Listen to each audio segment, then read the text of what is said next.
नमस्ते, कैसे हैं आप सब? मैं उम्मीद कर रही हूँ कि आप सब बहुत ज़्यादा अच्छे होंगे और मैं भी बहुत ज़्यादा अच्छी हूँ, खुश हूँ और आपको भी खुश रहना चाहिए और अपने जीवन में अपने सपनों के लिए काम करना चाहिए। जैसे कि मैं हमेशा बोलती हूँ, मैं अलका ठाकुर हूँ और आप सभी का अलका मेडिकल क्लासेस में स्वागत है। आज हम फिर से पढ़ने वाले हैं मेडिकल सर्जिकल नर्सिंग, जो मैं स्पेशली जीएनएम और बीएससी नर्सिंग वालों के लिए लाती हूँ ये लेक्चर और आपको अच्छे से बताती हूँ। अंग्रेजी के शब्द को हिंदी में तोड़-तोड़ करके मैं आपको बताती हूँ। तो हम पढ़ रहे हैं, क्या पढ़ रहे हैं? एमएसएन पढ़ रहे हैं और हमने पढ़ा था पाइप में, किडनी की पाइप में जो दिक्कत हो जाती है, हमने कौन सी चीज़ें पढ़ी थी?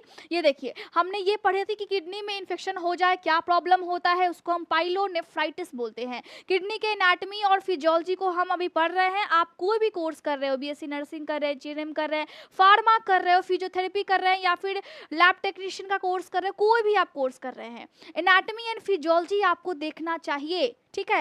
एनाटॉमी एंड फिजियोलॉजी जब आप देखते हो ना, तो आपको बहुत ज़्यादा सीखने को मिलेगा। जाकर के आप देखिए उस लेक्चर को और बहुत इंपॉर्टेंट है। आप अगर ये भी लेक्चर देखना चाहते हो तो आप देख सकते हैं। जो नॉन मेडिकल के छात्र हैं वो भी देख सकते हैं, क्योंकि आपकी बॉडी में सारी चीज़ें उपलब्ध हैं। अब आपको जानना है तो क्या है, किडनी में इन्फेक्शन को हमने पढ़ लिया, पाइप में इन्फेक्शन हो रहा था तो हमने पढ़ लिया, ब्लैडर में अब इन्फेक्शन यानी कि पेशाब की थैली में अगर इन्फेक्शन हुआ तो हम उसको भी पढ़ रहे हैं। सिस्टाइटिस हमने पढ़ा है, अगर कोई बैक्टीरिया की वजह से यहाँ पे इन्फेक्शन लग जाए तो। अब क्या पढ़ेंगे? अब इसमें कुछ ना कुछ डिजीज या फिर रोग हो जाता है जिसको हम अभी पढ़ने वाले हैं। तो ये है हमारा लेक्चर 17। अब हम जो रोग है आपके ब्लैडर में यानी कि पेशाब की थैली में, जो मुख्यतः 3 तरीके का रोग होता है, मेनली 3 तरीके का रोग होता है और वो क्या है? ब्लैडर फिस्टुला है या और न्यूरोजेनिक ब्लैडर है और ब्लैडर कैंसर है। मतलब आज हम पढ़ेंगे ब्लैडर फिस्टुला को। ब्लैडर फिस्टुला क्या है? लेक्चर 17 में ब्लैडर फिस्टुला का मतलब क्या है? ये क्या मैंने बोल दिया? ब्लैडर का मतलब तो पेशाब की थैली है और फिस्टुला का मतलब क्या है? फिस्टुला का मतलब है आपके पेशाब की थैली में क्या हो गया है? आपके पेशाब की थैली में कुछ ना कुछ तो दिक्कत हुआ है, तभी तो यहाँ पे मैं बोल रही हूँ कि वो रोग है। रोग क्या है? अब फिस्टुला का मतलब है ओपनिंग। अगर पेशाब की थैली बंद होती है, ये नॉर्मल चीज़ें हैं, पेशाब की थैली हमेशा बंद होती है और इसका जो पाइप होता है, इसी पाइप से बॉडी के बाहर आपका पेशाब आता है। लेकिन अगर इसी के बीच में देखिए, ये जो ओपनिंग है, ये गेट बन गया है एक नया और ये वजाइना से कनेक्ट हो गया है।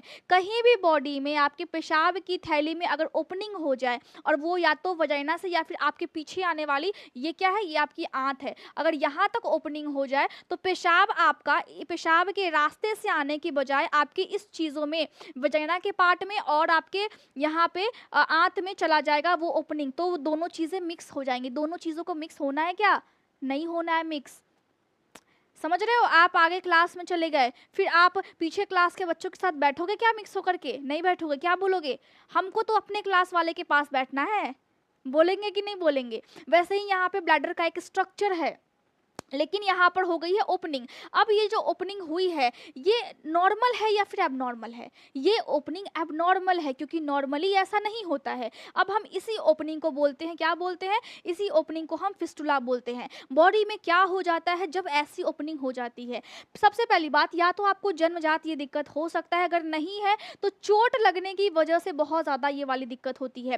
पेट में बहुत ज़्यादा गैस बनता है या फिर खाना आपका नहीं पचता है या फिर आपकी आंत में कुछ ना कुछ दिक्कत है, सूजन है, वहां पे घाव हो गया है, जिसको हम बोलते हैं आईबीडी, इन्फ्लामेटरी बॉवेल डिजीज। आंतों में दिक्कत हो जाती है तो आपको ये वाली दिक्कत हो सकती है। इसके अलावा अगर आपके आंत में कैंसर हो जाए तो आपको प्रॉब्लम होगा। ऐसा ओपनिंग देखने को मिलता है। नहीं तो बार बार आपको शौक है कि आप एक्सरे करवाओ, डॉक्टर साहब मना कर रहे हैं कि आपको नहीं करवाना है, आप सुनते ही नहीं हो।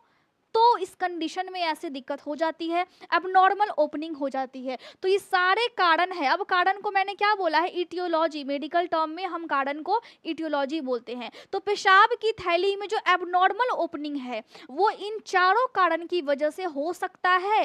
अब आपको क्या महसूस होगा, यानी कि क्लिनिकल मैनिफेस्टेशन क्या होगा, सिम्टम्स क्या होंगे, लक्षण क्या होगा? जब भी ऐसा होगा तो क्या होगा? क्या पेशाब का रास्ता सही से आपके बॉडी में से पेशाब को निकाल पाएगा? नहीं निकाल पाएगा। क्यों नहीं निकाल पाएगा?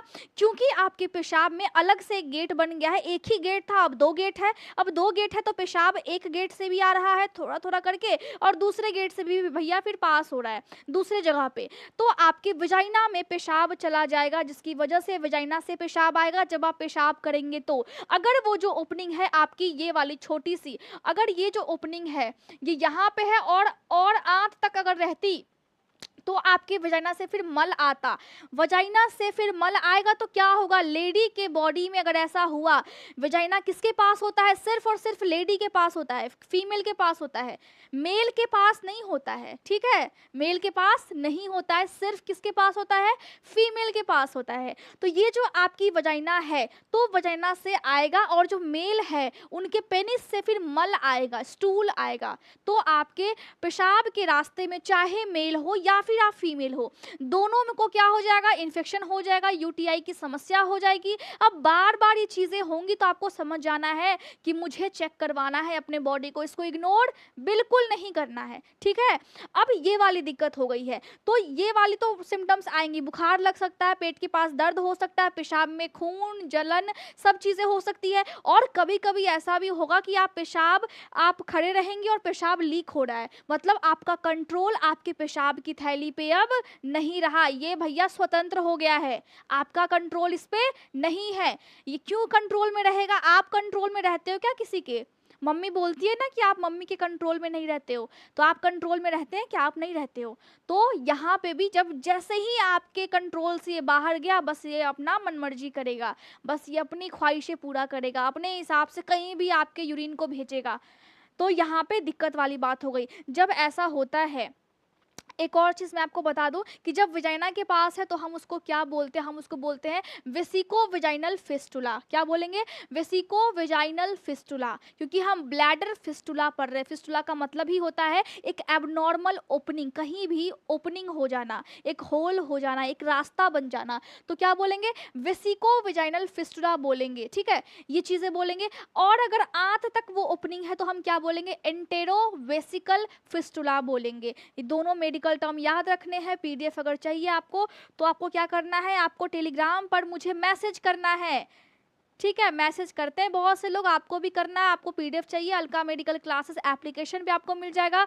डू यू नो सीरीज वहाँ पे है, और जाकर के आप उसको देखिए। डू यू नो का मतलब क्या है? क्या आप जानते हैं? 10 वीडियो है उसमें, जो कि बहुत ज़्यादा इंपॉर्टेंट है और मेरे हिसाब से आपको देखना चाहिए, और आपके ऊपर डिपेंड करता है आपको देखना है या फिर नहीं देखना। जा करके आप उसको परचेज कर सकते हैं अलका मेडिकल क्लासेस एप्लीकेशन पे, या फिर आप सीधे कॉमेंट में, पहले वाले कॉमेंट में उसका लिंक रहेगा, और जा करके आप वहाँ से भी परचेज कर सकते हैं। ठीक है, तो चलिए अब हमें क्या पढ़ना है? अब हमने 2 चीजें देख ली, एक तो भैया सिम्टम क्या क्या आ रहे हैं, दूसरा इसका कारण क्या है। अब हम इसको कंफर्म करेंगे, क्योंकि कंफर्म किए बिना कुछ मेडिसिन देंगे क्या?